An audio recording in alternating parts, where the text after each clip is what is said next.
एक तो सबसे बड़ी प्रॉब्लम होती है अर्निंग की, और उसके बाद में अगर अर्निंग हो रही है तो कैसे किस तरीके से प्लानिंग करें कि अमीर जल्दी से जल्दी बना जा सके। तो इसके लिए ऑप्शन क्या क्या अवेलेबल हैं, और अगर आप कहीं इन्वेस्ट करने जा रहे हैं तो आपको किन चीजों की सावधानियां बरतनी है, आज हम इस टॉपिक पर बात करेंगे।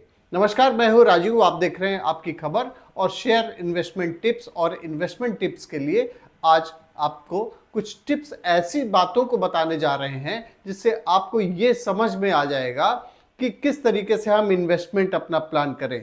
तो इन्वेस्टमेंट करते समय कौन सी बातों का ध्यान रखना है, इस पर हम बात करेंगे। और उसमें ये देखेंगे कि जो इन्वेस्टमेंट है, जो निवेश है, उसके हमारे पास में ऑप्शंस क्या क्या है, निवेश के विकल्प क्या क्या हैं। तो बड़ा सिंपल है, जैसा कि आप देख रहे हैं कि शेयर मार्केट में आजकल इन्वेस्टमेंट हो रहा है, लोग शेयर में इन्वेस्ट कर रहे हैं, कमाते भी हैं उससे, कई बार जो है उनका लॉस भी होता है, लेकिन लॉस ना हो इसके लिए आपको क्या करना है वो अभी आगे आपसे इस पर चर्चा करते हैं। दूसरा है म्यूचुअल फंड, जो शेयर की तरीके से होता है, जहां आप इन्वेस्ट करते हैं। शेयर हो गया और म्यूचुअल फंड हो गया।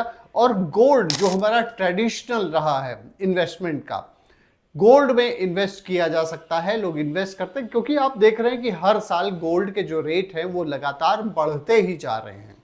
तो आपके लिए सबसे अच्छा विकल्प जो होता है उसमें से एक है गोल्ड में इन्वेस्ट करना।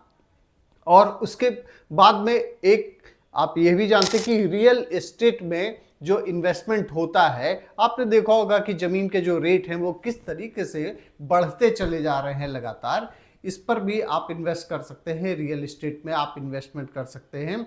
और फिर जो एक सेफ अपने पास में इन्वेस्टमेंट का ऑप्शन होता है वो होता है एफडी, यानी कि फिक्स्ड डिपॉजिट। ये सारे ऑप्शन अवेलेबल होते हैं, जो आपको पता है कि कहां कहां आप इन्वेस्ट करते हैं। अब इसमें क्या सावधानियां बरतनी, मान लीजिए, चलिए हम बात करते हैं कि शेयर इन्वेस्टमेंट आप करने जा रहे हैं। तो शेयर इन्वेस्टमेंट यानी कि स्टॉक खरीदते समय आपको क्या देखना चाहिए, तो चलिए इस पर बात कर लेते हैं। जो रिसर्च है हमारी, उसमें यह देखना है आपको कि सबसे पहले आप उसके फंडामेंटल्स चेक कर लीजिए। जो शेयर स्टॉक में आप इन्वेस्ट करने जा रहे हैं उसके फंडामेंटल्स चेक कर लें। अब फिर ये सवाल ये आता है कि फंडामेंटल्स चेक कैसे करें, क्योंकि जब तक कि आप फंडामेंटल्स चेक नहीं करेंगे तब तक यह नहीं क्लियर होगा कि इसमें इन्वेस्ट करना भी है या नहीं करना है। तो चलिए हम बात करते हैं कि फंडामेंटल्स चेक करने के लिए क्या करना होगा आपको। तो वेरी सिंपल है, जैसा कि इसमें कंपनी का जो मार्केट कैप है उसको आप चेक करिए। और मार्केट कैप चेक करने के बाद में जो 52 वीक्स यानी 52 वीक का लो और हाई जो ग्राफ रहा है वो अगर आप चेक करेंगे तो आपको समझ में आ जाएगा कि जिस स्टॉक में या जिस शेयर में आप इन्वेस्ट करने जा रहे हैं वो कहीं बहुत ज़्यादा जोखिम भरा तो नहीं है, रिस्क फैक्टर उसमें बहुत ज़्यादा इन्वॉल्व तो नहीं है। इससे आपको क्लियर हो जाएगा, क्योंकि 52 वीक्स बहुत होते हैं, उसमें आपको पता चलता है कि हाई लो किस तरीके से रहा है और क्या इन्वेस्ट करते समय और 52 वीक्स में क्या वो उसको हाइक मिली है कि नहीं मिली है, ये आप चेक कर सकते हैं। और ROCE, इसको आपको चेक करना होगा, रिटर्न ऑन कैपिटल एम्प्लॉयड। ये आपको देखना होगा कि जितना इन्वेस्ट किया गया है 52 वीक्स में, जब आप चेक करेंगे तो आपको ये पता चल जाएगा कि रिटर्न ऑन कैपिटल एम्प्लॉयड, कि कितना आपने इन्वेस्ट किया और कितना रिटर्न मिल रहा है। जिन लोगों ने पहले जो है इन्वेस्ट किया है, आप उसका ये ग्राफ चेक करके फिर आप डिसीजन ले सकते हैं कि क्या इसमें इन्वेस्ट करने लायक है कि नहीं। एक फैक्टर और भी बहुत इंपॉर्टेंट है, वो है PIE रेशियो, PIE अनुपात जिसको कहते हैं, प्राइस टू अर्निंग रेशियो। इसमें क्या करना है, प्राइस टू अर्निंग रेशियो क्या होता है? प्राइस टू अर्निंग रेशियो मतलब ये होता है कि कंपनी से 1 रुपए का प्रॉफिट लेने के लिए इन्वेस्टर ने कितने पैसे इन्वेस्ट किए तब उसको प्रॉफिट मिला। मतलब इससे ये आपको ये पता चलता है, मार्जिन आपको पता चल जाता है कि अगर इतने पैसे कमाने हैं तो इतना इन्वेस्ट करना होगा। PIE अनुपात जो होता है वो आपको ये क्लियर कर देता है। और उसके बाद में एक फैक्टर और भी इन्वॉल्व होता है जब आप शेयर में इन्वेस्ट करने जा रहे हैं, उसमें आपको ये चेक करना होगा रिटर्न ऑन इक्विटी, ROE। इसका मतलब क्या होता है? ROE का मतलब क्या होता है कि जो आपका इन्वेस्टमेंट है कंपनी उसको किस तरीके से यूटिलाइज कर रही है, कहाँ कहाँ यूटिलाइज कर रही है, रिटर्न ऑन इक्विटी से आपको यह समझ में आ जाता है। तो यानी कि जब आप इन्वेस्ट करने जा रहे हैं तो आपको भली बात इन सारी चीज़ों को समझ लेना चाहिए और उसके बाद ही इन्वेस्ट करना चाहिए। अब सवाल ये आता है कि इन्वेस्टमेंट करना क्यों है। जाहिर सी बात है, इन्वेस्टमेंट करना इसीलिए है कि आप ज़्यादा से ज़्यादा कमा सकें। हर व्यक्ति का सपना होता है, हर इंडिविजुअल पर्सन का सपना ये होता है कि उसके पास बहुत सारे पैसे हों। तो इसमें लोगों को ये समझ में आता है कि क्या गरीब आदमी भी अमीर बन सकता है। तो इसके लिए क्या फॉलो करने पड़ेंगे, क्या स्टेप्स फॉलो करने पड़ेंगे, गरीब आदमी अमीर कैसे बन सकता है, इसके लिए आपको क्या स्टेप्स फॉलो करने पड़ेंगे, इसको देखने के लिए आपको क्या करना है, एक गोल सेट करना है।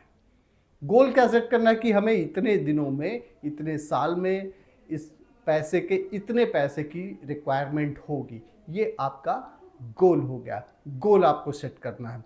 और उसके लिए क्या है, जब आप इन्वेस्ट करना चाहते हैं तो इसके लिए क्या होगा कि आपको ज़्यादा पैसे की ज़रूरत पड़ेगी। तो आपको करना क्या होगा, अपनी इनकम बढ़ानी होगी। अब इनकम कैसे बढ़ेगी, इनकम बढ़ाने के लिए आपको अपने स्किल को अपग्रेड करना होगा। जो भी आप काम कर रहे हैं, जिसके आप जानकार हैं, उसको और अपग्रेड करेंगे तो उससे आपकी स्किल जब इम्प्रूव होगी, उसके बाद में आपकी इनकम भी उससे अफेक्टेड होगी और वो भी इम्प्रूव करेगी। तो ये आपको करना है। और जो कुछ भी आपके पास में छोटा छोटा अमाउंट आता रहे उसको आप सेव करें, सेविंग करें।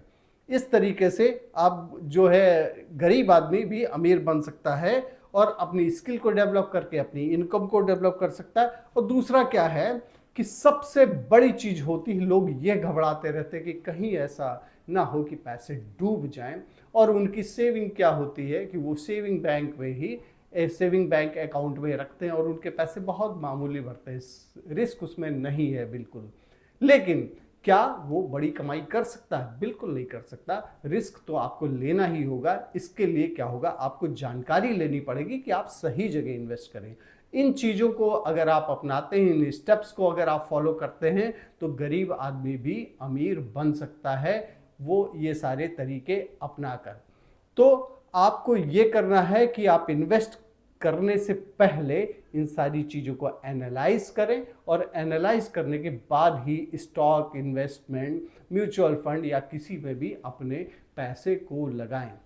बहुत बहुत धन्यवाद आपका, आपकी खबर देखने के लिए। और इसी तरीके से शेयर और इन्वेस्टमेंट टिप्स के लिए हम आपके पास में नई नई जानकारियां अपने रिसर्च के माध्यम से लेकर आते रहेंगे। जो कुछ जानकारियां हमें मिलती हैं वो आपको बताते रहेंगे। थैंक यू फॉर वॉचिंग आपकी खबर।